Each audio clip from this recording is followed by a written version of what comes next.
Without further ado, welcome to RITSEC, where we try to start on time. Join the Discord. I hope this is week 8 or 9. Please already be in the Discord. And now you can sign in. I dropped the sign in at like 12:02. You guys can sign in now. That's great. That's how you get pizza. You have to be signed in. So if you want free pizza at 2, sign in.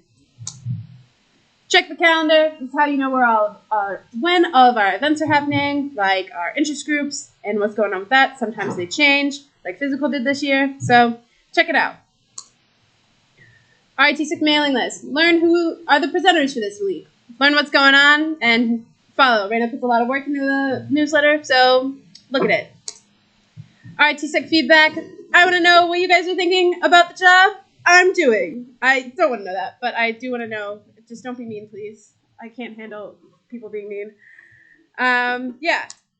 Education topics. If you guys have an education topic that you guys want presented, you can fill out the form that this QR code links to, and you can put in, like, say you want to learn about OSINT, put it in there, and I'll hopefully be able to find someone to present on it. So, yeah. Announcements. This is the fun part, because they're new, typically. RITSEC date, Saturday, November 4th, 2023. Yippee! Thank you, Tyler, for your excitement. Very exciting. All the blue teams were dropped, and black team test deploy is tonight, so hopefully that goes well. Yeah, be excited, be ready. Along with that, RITSEC blue team workshops. Jack has been dropping slides and presentations in the announcement channel about different types of blue team workshops. The most recent one was Linux. So if you're going to be in charge of the Linux boxes on your team, go look at that presentation because it'll be helpful. Another thing, join the WISA CTF. That starts tonight at 5 p.m. Rachel has put in a lot of work. Rachel's back there. Rachel has put in a lot of work for the WISA CTF, and we would love... Oh, yay! And we would love for you guys to compete in it and have fun. It's a beginner CTF, so the whole goal is to learn and have fun. So that's great. Tomorrow is UB Lockdown. Yippee! A lot of people are competing. Yeah, our red team deploy went well, hopefully. I was only up until midnight doing that, so. And we're excited. It's something that a lot of our club looks forward to. So, exciting! And the next slide is sponsors! Clap it up. Keep clapping. Keep clapping. Woo! Yay! Okay. Silencio. Follow us on social media. Announcement. Our social media head was picked. I'm allowed to announce this, right? Okay, cool. We picked our social media head and voted that she was great. So, without further ado, Ariana Schwartz is now in charge of social media for RITSEC.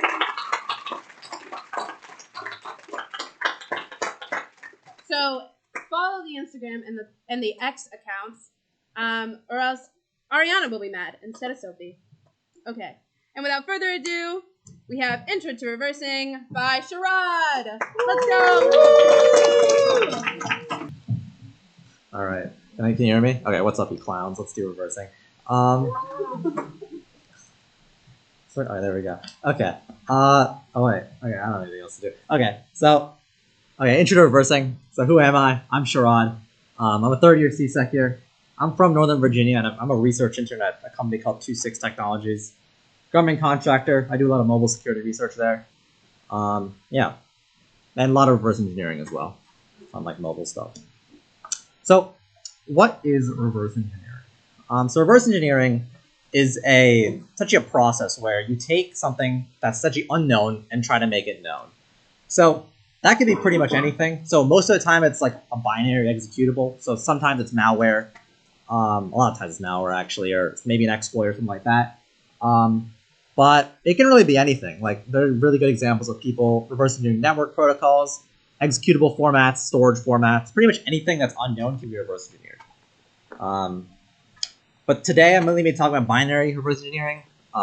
So yeah. So why reverse? Why is reversing important? Reverse engineering is important kind of throughout CSEC. If you're doing IR, reverse engineering is really important to reverse engineer malware. Because if you have like malware on the system, you kind of want to know what it does, so you can have like indicators of compromise. So on the blue team side, reverse engineering is really important. On the red team side as well, especially within vulnerability research, reverse engineering is really important as well, because if you're trying to understand what a system does and exploit a system, you need to first, well, if you're trying to exploit a system, you first need to understand what it does. So reverse engineering is more often than not a prerequisite to doing any sort of vulnerability research. Yeah. So how do you be an effective reverse engineer? In my opinion, it's more of a mindset thing than like a skill thing. Yeah. I mean, I guess it's more the approach necessarily than the knowledge that you have. And that approach generally comes from experience. Yeah. So what do I mean by like an effective reverse engineering mindset? So in my opinion, like at least the way I reverse engineer, the most important thing to doing reverse engineering well and quickly is using what I call footholds. These footholds are essentially points in the system that you know, and try to essentially work off those footholds, build information, and eventually try to understand what the unknown parts do. So for example, let's say you have some kind of normal executable somewhere on the system, right? And you're trying to reverse engineer it. So in general, a lot of these executables have dynamically linked symbols. So for example, they'll call printf or read or write or whatever, or maybe socket or connect, any of those functions. That's important. That's a very, very key foothold, because that gives you a very, very good idea of what the actual binary is doing. So for example, let's say you have like a socket call in the middle of your binary. That's probably telling you that you have some kind of network communication somewhere in the actual binary.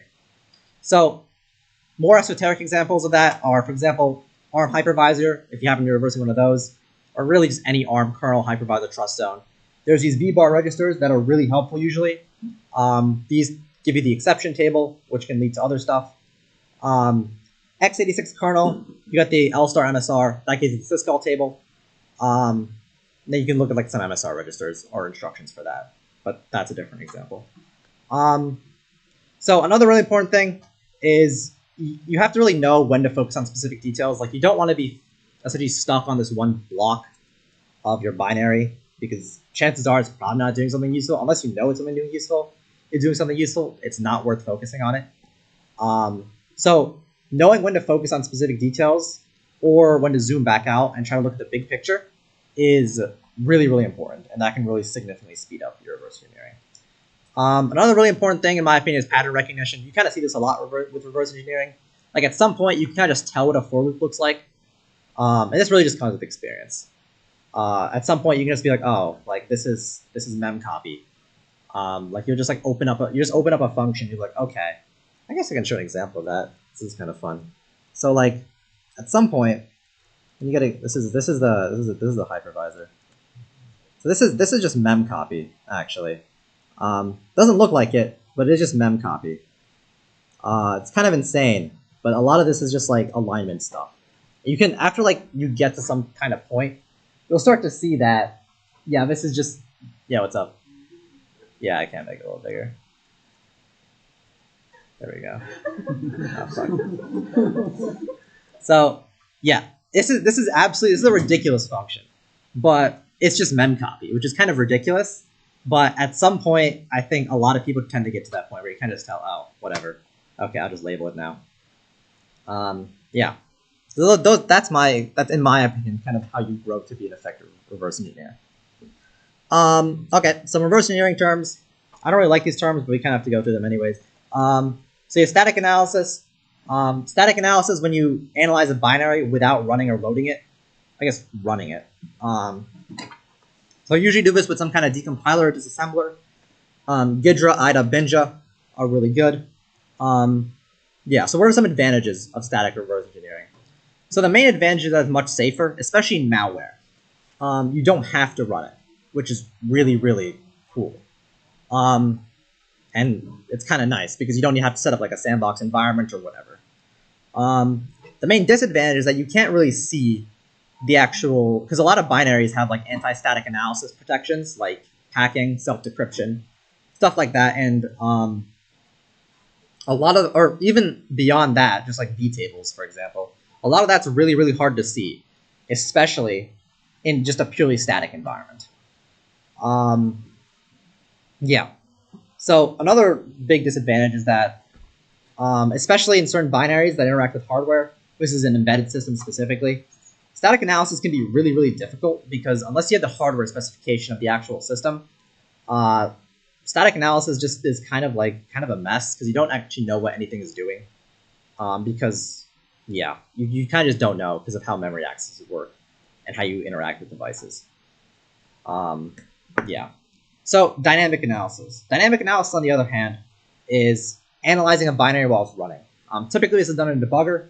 x64 debug, GDB, both really good examples for Windows and Linux respectively. Some advantages of dynamic analysis. You can actually see what the binary is doing in runtime. This usually can give you insight that static analysis can't. So for example, specifically in Swift, Swift does a thing called dynamic dispatch. So in the case of dynamic dispatch, static analysis is basically impossible because you can't actually see where the vtables are going and what method. Swift has methods, and the method call that something is making, because of how dynamic dispatch works, you can't actually see what the actual result method is. But when you're doing it in runtime, you can just kind of see it because it's just there. Specifically in the case of obfuscation, if you do dynamic analysis, obfuscation, it can often remove that obfuscation. So for example, in a packer, the binary needs to be unpacked. So dynamic analysis can help with that a lot. The main disadvantages, you have to actually run the binary. That's hard. In the case of malware, you need some kind of sandbox environment like Flare VM or whatever. In the case of some firmware, you need like a full emulated environment, which is a pain in the ass to create. And even in some cases, that's completely impossible, actually, because you just don't have the hardware specification. So you can't even get a perfect emulation. Okay, this is the fun part that everyone hates. Let's get into x86. You should. x86 is dog shit. Anyway, so, huh? No, that's just wrong.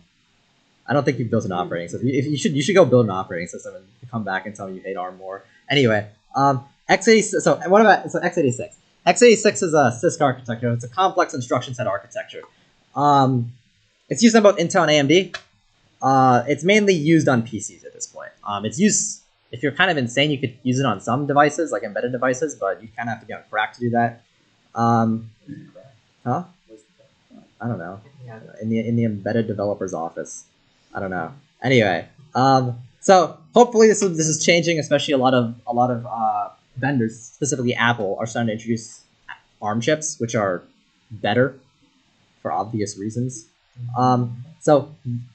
Okay, so a little more x86. It's a very old architecture, so it tends to have a lot of backward compatibility. There's 3 modes that it runs in: real mode, which is 16-bit, protected mode, which is 32-bit, and long mode, which is 64-bit. An annoying part of x86 is to boot through all 3 modes. So you have a lot of really, really interesting attack vectors, specifically with protected mode, with stuff like call gates. If you're doing red team tools, you might want to open up the Intel manual, look at call gates. You can do some interesting stuff with those. So x86 instructions are always in the format of mnemonic, destination, source. So when I mean mnemonic, I mean the actual instruction itself. For example, move, add, sub, whatever, all those instructions. Destination would be some kind of memory address or register. The source would also be some kind of register or memory. Specifically, we call this format right here, we call that format Intel format. Yeah, Intel format. The other format, which nobody uses, everybody hates, is AT&T format, which is mnemonic source destination. Nobody uses that, and if you ever read it, you know why.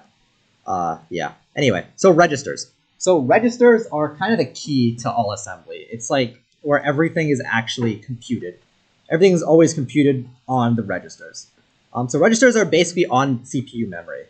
In x86, there's a lot of registers. I don't remember how many. It goes like R15 or R14. Something like that. So typically, everything is stored or loaded from memory to a register or register to memory. And almost every instruction requires, actually every instruction probably requires a memory. Every instruction probably requires some kind of register in it. So down here, these are the registers. Oh man, that is helpful. Okay. So I guess you can kind of see the top ones because the captions are kind of cutting it off. But so each register is split into 4 parts. So you have the RAX, which is the 64-bit register itself, and then you have EAX, which is the 32-bit subdivision. It's the lower 32 bits of RAX. You have AX, which is the lower 16 bits, and then you have AL and AH, which are both the lower 8 bits and like the upper 8 bits of AX. So essentially, you can kind of split a register. You can essentially have registers in whatever size you want. You can have 8 bits, 4 bits, 2 bits, or I guess 8 bytes, 4 bytes, 2 bytes, or 1 byte. Yeah. So memory. So unfortunately, we just don't have that many registers, and we need a place to keep stuff while we're not using it, and that's where memory comes in. So conceptually, memory is essentially a map. Memory is addressed, so each address maps to 1 byte generally. So this is kind of what memory looks like. So you have an address right here, and then you have the content. So if you load from this address, you get this content, if that makes sense. You can also do multi-byte loads, which we'll talk about later. So for example, if you load 4 bytes, you'll get these 4 bytes. That's how memory works. So memory in x86 specifically, so memory is accessed in this format with the size, and then you have the brackets, the square brackets, and you have the address. The address is typically a register with some kind of offset sometimes. So these are examples right here. So keyword pointer RSP that reads 8 bytes at RSP. You have dword pointer RAX, which reads 4 bytes at RAX. You have word pointer RBP, which reads 2 bytes at RBP, and you have byte pointer RCX, which reads 1 byte at RCX. So basically, the idea is that keyword, dword, word, and byte essentially mean 8 bytes, 4 bytes, 2 bytes, and 1 byte. That's a 1 byte access. I guess 8 bytes, 4 bytes, 2 bytes, and 1 byte accesses. Anything else? So a lot of times the size operation is just not necessary because a lot of times the size is just implied. But there's very, very specific cases, specifically of using immediates, which are essentially constant numbers, where you do actually need this size value. Beyond that, generally most assemblers don't require it. So moving between registers and memory. So unlike most RISC architectures, loading and storing in memory is essentially one instruction, whereas in most RISC architectures you have a specific load and store instruction. In the case of x86, it's move. So in move has 3 different patterns. You can either move from register to register. You can move from register to memory, which is what we call a store. And then you can move from memory to register, which is what we call a load. So we're loading from memory and then storing to memory. So endianness. So endianness is really important. Specifically with endianness, the idea is that we have when we are in a register, we have essentially a big number, a big 8-byte number, right? But as you recall from here, memory only points to 1 byte. So each address only has 1 byte at it. So how do we store multi-byte things? So for example, let's say we store RAX, which is 64 bits, at this address right here. We can store the first, so there's 2 ways we can do it. We gotta do it little endian or big endian. We can either store the least significant byte, which is the first byte, the lowest byte, here first, and then store the rest, I guess, here. Or we can do big endian, which stores the most significant byte, which is the highest byte, here, and then just put the rest descending, like this. Typically, so this is an example. So in this case, our number in our register would be 1A, 2B, 3C, 4D, 5E, 6F, 70, and 80. If we store that to memory, if we store it as big endian, it's going to look like this. And the lowest address is here. If we store little endian, it's going to look like this, where the lowest address is here. Endianness is really important. You can kind of abuse endianness a lot, especially when like constructing strings on the stack. But that's a different story. All right. Also, I forgot to mention this. x86 is pretty much exclusively little endian. There aren't that many big endian architectures out there. Sometimes they exist. I know ARM like supports big endian. I'm not sure anyone ever actually seen a system that actually uses big endian, but they do exist. All right, this is where the fun begins. The stack. So the stack is where all temporary variables are stored. So let's say you have like int I in your function. That int I is going to be stored on the stack. So each function always gets its own stack frame. So each function always gets its own stack frame. So for example, when you call a new function, it essentially builds a brand new stack frame for that function. And we'll talk about how that's actually done. In x86, the stack always grows down. The stack can grow up. It happens sometimes, but very rarely. So I guess, yeah. So the reason for that is because the stack, specifically in Linux, I'm not sure if this applies in Windows, but the stack usually is the highest possible user space address. And it's usually shifted by a little bit, but so that highest possible address, and we can't go any higher, so we always grow down from there. I'll talk about the heap a little later. So there's two registers that determine where the stack actually is. That's RBP and RSP. So RBP determines, it's kind of weird how you think. It depends on how you think about it, but RBP determines the bottom of a stack frame, and RSP refers to the top of the stack frame. So if you push, RSP is modified, not RBP. We'll talk about that a little later as well. As I say, the top can be interpreted as the location where new values are pushed, and bottom is it can be interpreted as where the oldest values are. In reality, it's a little more complicated than that, but that's kind of the idea.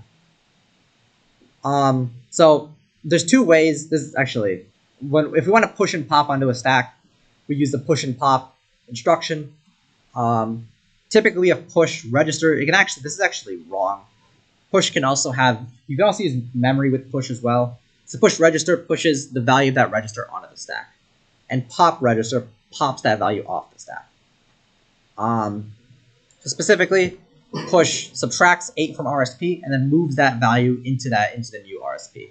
And pop moves from RSP to the register and then adds 8 to RSP. In most other architectures, you kind of don't have push and pop. You kind of have to build your own scuffed version of push and pop. But yeah. So calling and returning from functions. So when you call a function, you always use the call instruction. Call instruction is essentially a combination of two different other instructions, which is push and jump.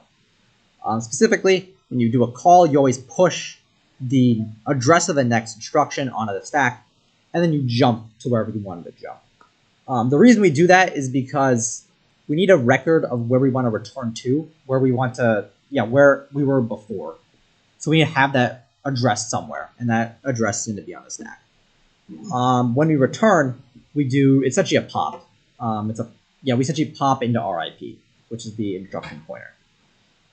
So typically you have that return address that was pushed onto the stack by call, and then you can pop that off again and to the RIP, and that'll return you back to the original function where you called from. So this is kind of the main idea. It's kind of the main thing we abuse when we try to do buffer overflows. When we buffer overflow, we typically overwrite that pushed RIP value, and then we can essentially return to wherever we want, and that gives us essentially an arbitrary execute primitive. So this is basically how a function can create and clean up. I don't know what the hell happened to that. Okay, that's weird. This is essentially how a function creates and cleans up the stack frames. So when you call a function, you always do push EBP, move ESP into EBP, and then subtract the ESP. What that does, so the push EBP pushes the old base pointer onto the stack.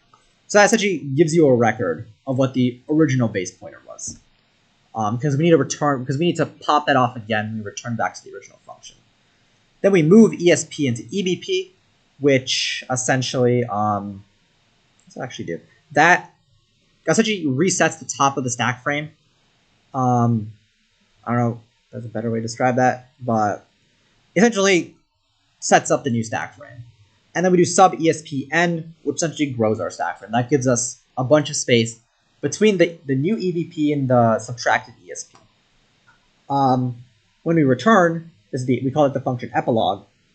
We do move EBP into ESP, which resets this value, which at this point now it's now pointing to EBP, and then we do pop EBP, and then we do ret. So ret is going to return back to that original function.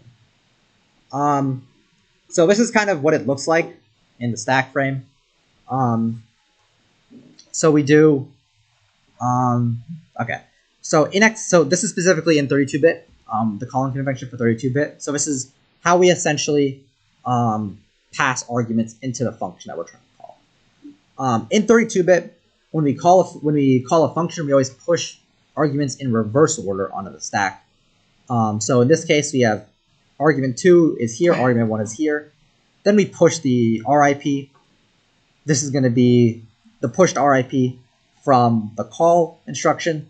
And then we have the old EBP, which is pushed by this prologue right here, this push EBP. And then we have our stack, which these are going to be our local variables. And these local variables will be stored between EBP and this new ESP that we got when we subtracted N from ESP. Yeah.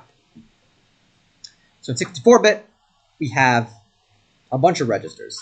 Yeah, we have a bunch of registers. Everything's stored in registers because we have more registers now in 64-bit. So in Linux specifically, we have the first argument always goes to RDI, then RSI, then RDX, then RCX, then RA, R9. And after that, any additional arguments are always pushed on the stack. For Windows, you have RCX, RDX, RA, and then R9. Then any additional arguments are all just pushed on the stack. All right, I have a scuffed stack demo, hopefully. Let's do that real quick. Hopefully it's what time is it? Okay. Where even was it? I have no idea where it went. There we go. This is the fun stuff we were doing in reversing that I completely messed up. It was funny. Okay. So I'm gonna show off the. Basically, I'm gonna try to show off the stack here in GDB specifically. Yeah.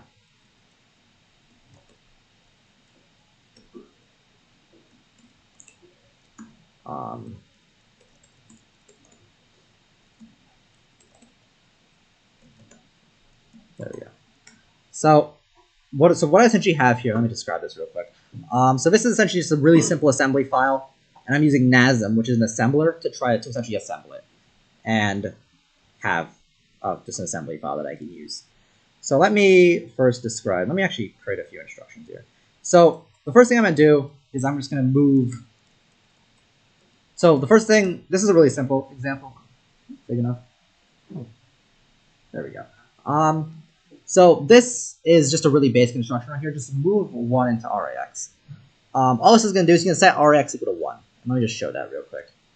So if I make this again, and then I run GDB on playground. This is GDB, by the way. This is specifically pwn debug. This is a much superior version of GDB, and you'll see why very soon. Hit entry. So we have essentially our entire state right here. So we have all our registers right here. This right here is a representation of our stack. This is going to be our argc, our argv. Then these are going to be our environment variables. I can't really see it that well. So yeah. So if I run this instruction specifically right now, and we actually see RAX is now 1. That's pretty much to be expected. Yeah, so let's do a little more complex example. Specifically with the stack, that's a good example right here. So let's say I create a new label right here. I'm going to create a new function. So this function is func. So push RBP. So we try to. So what I'm doing right now is I'm rewriting the function prologue that we had earlier. Also, one thing I forgot to mention was that the return value is always placed in RAX, and you'll see that as well. This is it. Let's subtract. All right, let's subtract like auth60 from RSP. Yeah. So if I call function here, I think that hopefully this is on this. I don't actually know what I'm doing anymore. There we go. It did work. Okay. So in this case, we're calling function. So this instruction right here is, yeah, it's going to do a call. So as we recall from the presentation, all call does is call pushes the address of the next instruction and then jumps to fuck. It jumps to this thing.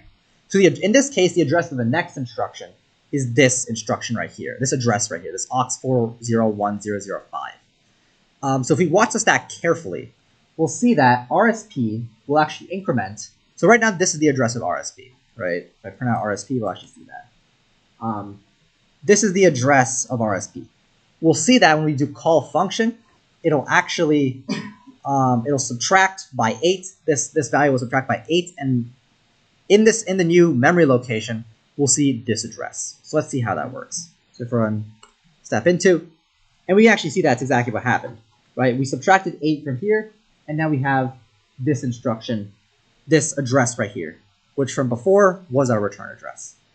So at this point, now we do our function prologue. I forgot to actually do the return value, the return stuff, but I don't know what's going on. Why did seg fault? Yo, that's crazy. What? Okay. I have no idea why it seg faulted. That is real. Why did it seg fault? Okay. Anyway. Oh, I put it in data section. That's hilarious. Okay. I'm very smart. There we go. This should work better. I should do the ret. So if I so right now I'm going to write the function epilogue. So let me label this real quick. This is going to be our function prologue. Let me do the function epilogue real quick. So if we do move, wait, I think this is it. Yeah, there we go. And we do ret. We do pop RBP, and then we do ret. So we'll actually see that if I do all of this on GDB playground here, hit step into. Next instruction. There we go. So again, so we essentially see that when we did the step into here, now we have the address of the next instruction pushed onto the stack, and then we do push RBP. So push RBP is going to essentially save our stack.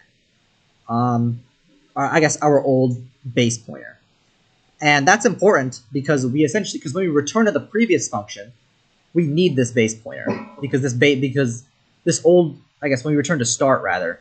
We need this base pointer to be restored because this start function relies, let me actually increase the size a little more. This start function relies on this base pointer.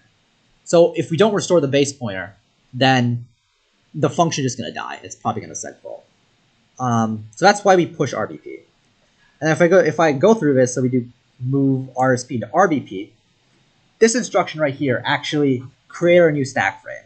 So you have RBP and RSP right here. They're not pointing to the same address. And if we do the subtraction here, now at this point we have a stack. So at this point our stack is between RSP and RBP. So RSP, the difference between RSP and RBP is aux60. So in that new region between RSP and RBP is the place where we actually put our new local variables. If we do move RBP into RSP, so this right now is going to be our function epilogue. We do this. We move RBP into RSP. This will reset our stack frame. So this will essentially put it back to the same state that it was up here before we did the subtraction RSP. And then from here we're able to pop. That resets RBP to what it was before. And then notice at this point RSP is now pointing to this address that we pushed when we did the call. So at this point, when we do return, we'll actually return back to, why did it, oh, wait, what? What actually happened here? Oh, that's funny, because that's how that works. Let me actually put a bunch of no-ops here. Put a bunch of no-ops here. Yeah. There we go.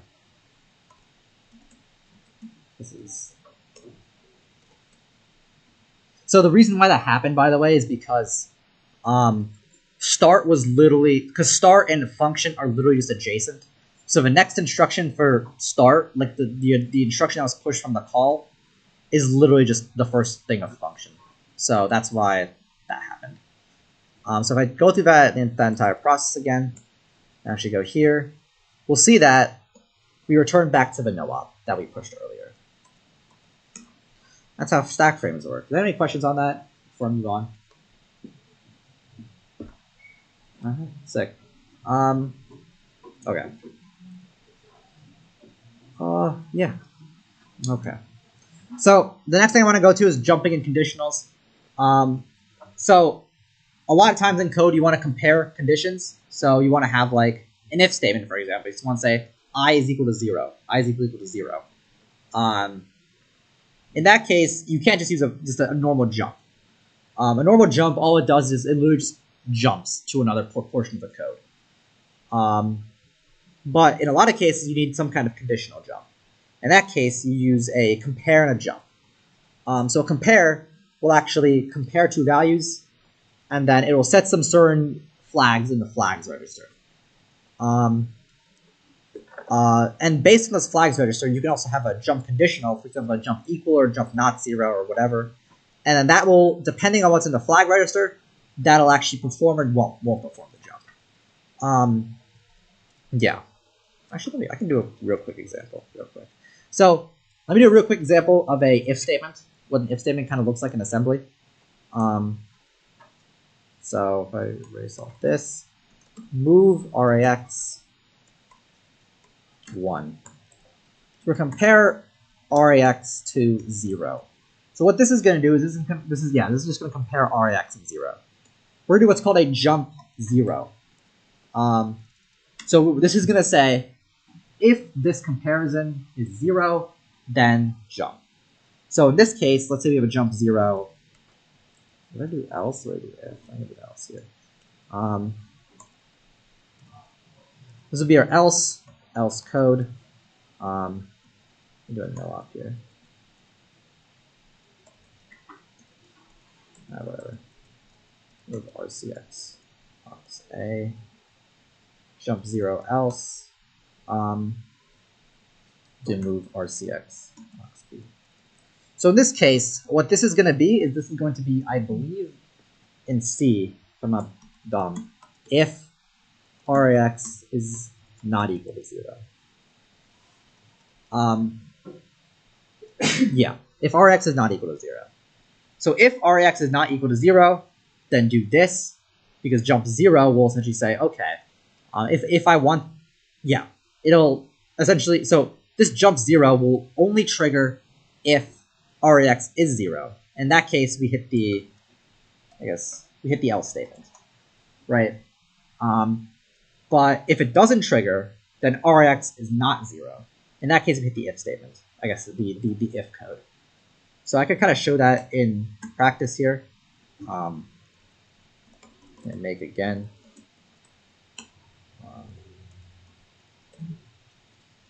So we move EAX1, compare RAX to 0, which is actually going to be true, and actually it won't tell us, unfortunately.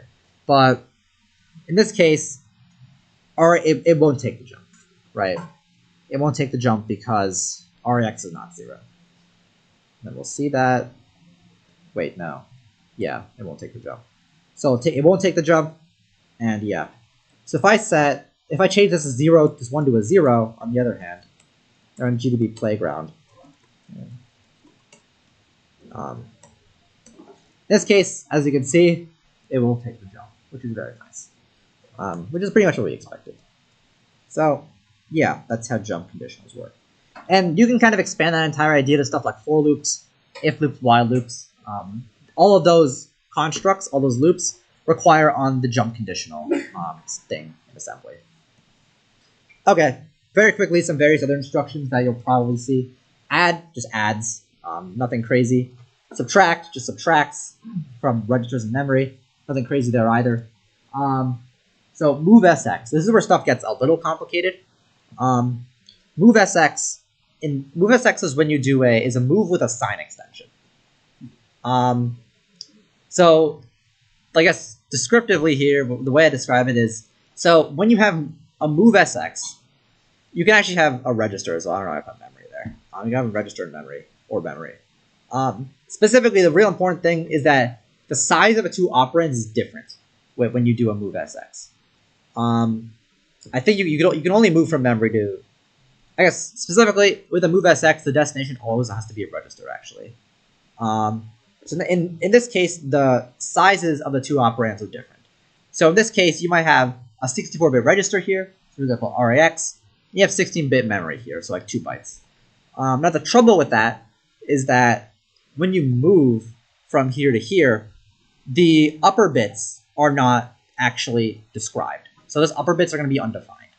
So for example, let's say you move a 16-bit into a 64-bit. In that case, what's going to happen is that your upper 48 bits, you just won't have a value for them. So this is kind of where move SX and move ZX come in. I'll talk about move ZX a little later. Move SX essentially preserves the sign bit. The reason for that is that let's say you want to cast an int to a long. You have like an int -1, for example. You don't want your int, when you cast the int to a long, you still want the long to be -1. The move SX makes it so it's that way. I think I can probably show an example of that as well. Move ZX. So move ZX, instead of replacing the upper bits with the sign bit, you essentially fill the upper bits with zeros. Yeah. Let me actually show that real quick. Might as well just show that. Okay, I might want to show this. Let's do move AX -1. That's not negative, that's -1. Let's do -1000 actually. That's 1000 even valid, that is valid. Move SX, RCX, AX.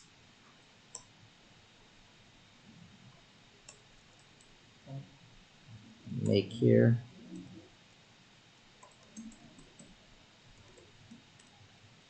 So in this case, I'm moving that. This is the value of -1000. Move on to AX, and we'll see that when we do a next instruction, we'll see that the upper bits, that this will actually just be a bunch of X, and then C18, and we'll see that right here. What just happened? There we go. So as you can see, that's kind of what happened. All the upper bits, the upper 48 bits, are just X, and what that essentially makes it so is that this is also -1000. Yeah. So on the other hand, if we replace this with a move ZX, we'll see that instead of it being replaced with a bunch of X, we'll see a bunch of zeros instead. Let's see that in action. Same value, we have aux FC18 in AX, and then we do move ZX here, and then we have the same value here. Just fills it with zeros. Now, what's the trouble with that? A lot of vulnerabilities actually come out of a lot of vulnerabilities can actually come out of this interaction. Specifically, if you cast an int, let's say you have a long, let's see an int. A is equal to -1. You cast that to a long. You cast that actually to an unsigned long. You cast that to an unsigned long here.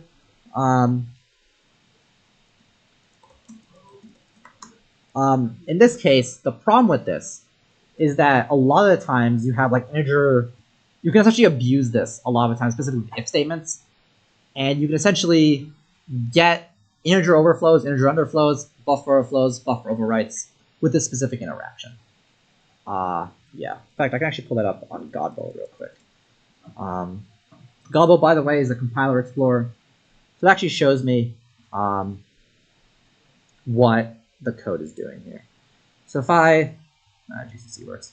So if I do int a is equal to -1, unsigned long, b is equal to unsigned long, this should compile to a move ZX. Oh, it didn't. Why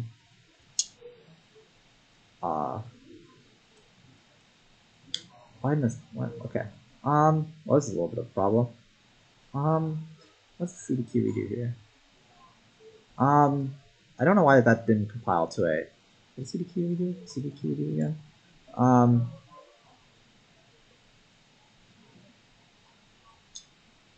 Yeah. That's sign extended. That is interesting, actually. That did sign extend. Huh. Okay. Because CDQE does a sign extension. That's interesting. I'm not sure why that is. But anyway. Generally, you can abuse that, though, a lot of the times. Specifically with, yeah. I guess another good case of, another better case of this probably is that, let's say you have some int array, let's say an int array, like 4, for example, and you have array A. So the interesting thing about this specifically, just do return A. The interesting thing about this specifically is that -1, in this case, -1 in reality, in 2's complement, is essentially the integer max. I guess the sign integer max. So that's going to be, I believe, aux_ff. It's going to be that. So, although in this case -1, which seems very small, I believe if you cast it to an unsigned long, you can actually do some interesting stuff where you can actually just overflow this array. There's certain exploit conditions where you need for that to occur, but yeah, you can sometimes abuse that very well to get a free vulnerability out of that. I don't know if that made any sense, but there's a lot of fun you can have with MoveSX and MoveCX, especially during exploitation. Anyway, the heap. The heap is, it's not that, I don't think it's very important for today, but the heap is used for memory that needs to be explicitly managed by the programmer. So the heap memory is explicitly requested with malloc, and it's freed with free.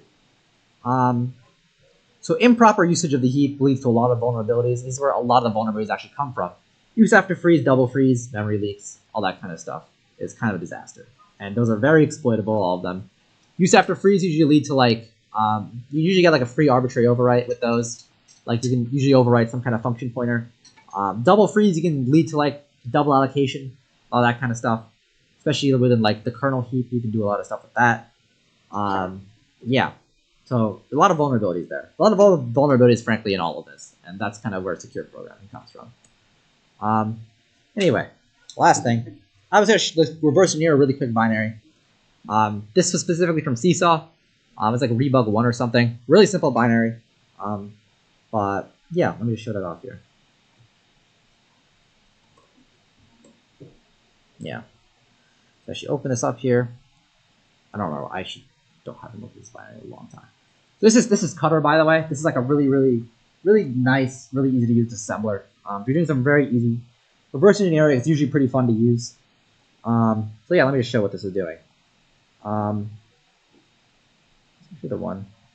Yeah. So this is the entry point of ELF. Let me just go to main directly. So this right here, by the way, this entire view is what we call the graph view. So this takes this long listing of assembly, essentially just a line fashion, this line by line, turns into a nice graph. With this graph, we're able to see a lot of the control flow stuff. Yeah, we're able to see a lot of the control flow stuff. Anything else? Yeah. So, for example, see that, let's say you have a jump not equal here. So if the jump not equal fails, then we go here. If the jump not equal succeeds, then we go here. This is a lot easier to look at than something like, where's this assembly? There's something like this, which is the raw listing view, which is very painful to look at. Which is why a lot of times, especially when we do a lot of assembly reversing, you'll see everyone just pull up the graph view, because it's way easier to look at. So yeah, let's just reverse engineer this real quick. So all of these functions right here, these are actually, these are dynamically linked functions. So for example, this is printf. Printf just prints out if you haven't done like 201 yet. Nothing crazy. I think this is going to print out enter the string. So let me just go over this real quick.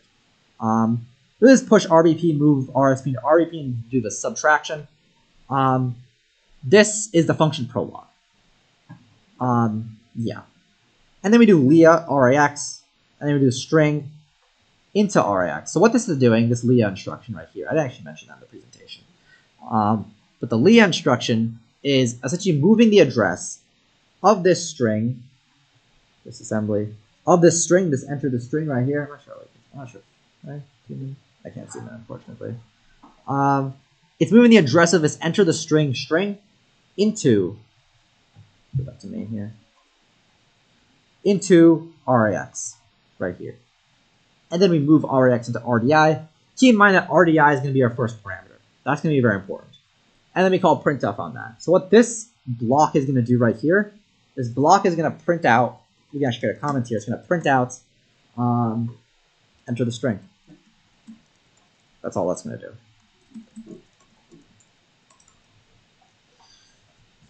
Yeah. Then we do scanf. Scanf takes in input. Specifically, we do Leah RAX this address right here. This is moving this address, this aux 2017 into RAX, and then move RAX to RDI. So in this case, the first parameter of scanf, which is going to be a string, as we see right there, is going. Let me just as we see right there, it's going to be a string. This is going to be what's the string at this address. So if you go back and try to see what's actually at this address, it's actually not clear. Can't really see it that well, but what's at this address is %s. So in this case, we're essentially doing scanf %s. We should be moving a buffer somewhere. Yeah. So when we have a scanf, we also need some kind of buffer where we can store the actual values that we read in. In this case, that buffer is going to be this right here. It's var 400h. This is specifically going to be, as we see up here, RBP minus aux 400 is going to be where we store our buffer. Is where we store the input for our scanf. And then what we do here is we essentially jump to this block. This is an unconditional jump, so there's no conditions at all. It's just a clean one jump. In this case, we move.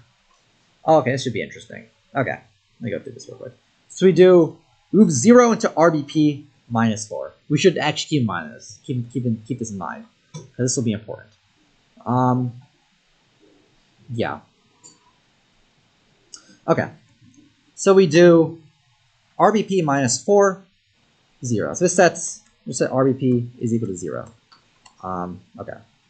Then we move that same value, RBP minus 4, into EAX.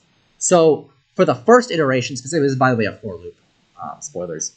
But we move 0 into RBP minus 4, and then we move RBP minus 4, the value at that address, into EAX.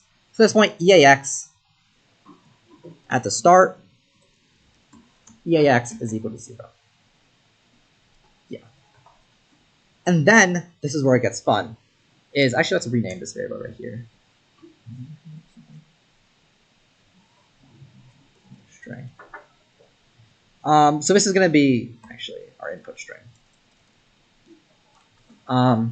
So in this case, we do input. We move a byte from input string plus RAX, which is a little interesting. So what this is doing actually. So keep in mind, input string is a string, so it's going to be a char. It's going to be one big char array. There we go. Be one big char array. So we're doing our char array plus RAX and move that into EAX. So what this is essentially doing is this is saying EAX is equal to char EAX. Essentially. So we're essentially indexing through, actually not char, sorry, our string. So essentially just indexing through our string. Yeah. Okay. So I guess in this case, realistically, what RBP minus 4 actually is RBP minus 4 is actually just I.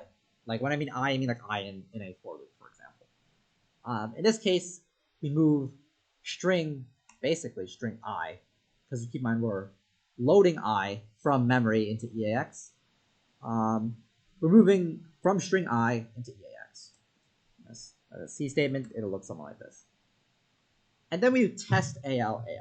So what does that do? So AL is interesting because so test is another comparison operation in assembly. So in reality, what comparison actually does is comparison, the compare instruction, the CMP instruction. What it actually does is it actually takes a difference between the two operands. So for example, if this was a compare, it would do AL minus AL. And I'll set the flags based on that. It said test does a bitwise and I'll set the flags based on that. So what's going on here is doing AL and AL. And then we do a jump not equal. So in assembly, a jump not 0 is actually equal to a jump not equal. That's because of how the flags or distractions are playing out. So what this is doing essentially saying that if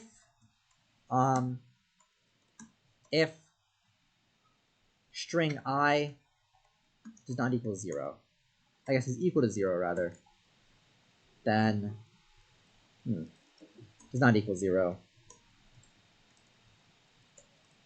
then break.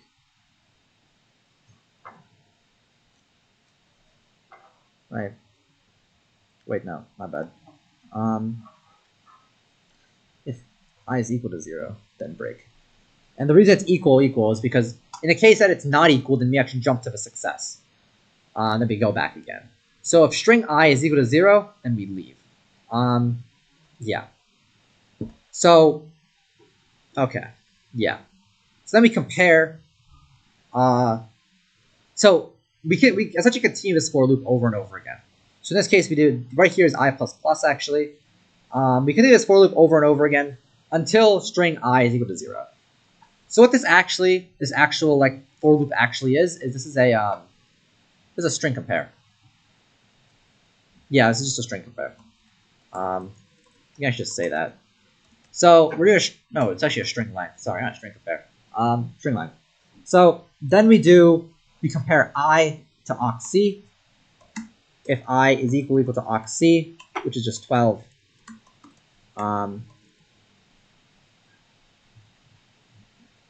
then we do, if it's not equal, then we go here. If it's equal, wait. Yeah, if it's not equal, then we go here. We do printf. Sorry, that's not correct. Print out. Sorry, that's not correct. And then we leave. Then we go out. So this, after this, sorry, that's not correct, prints out, then we just go directly to the return block. If it is equal, then we go here. And then we do this big ass loop. So really, all that's happening here is that, and it actually prints out that's correct here. So all we need to do to solve this challenge in reality is just input a string of size 12. That's literally it. Any questions on that at all? Or any of this presentation? Because that's kind of the end of the presentation. All right, sick. That's wraps. Okay, thanks.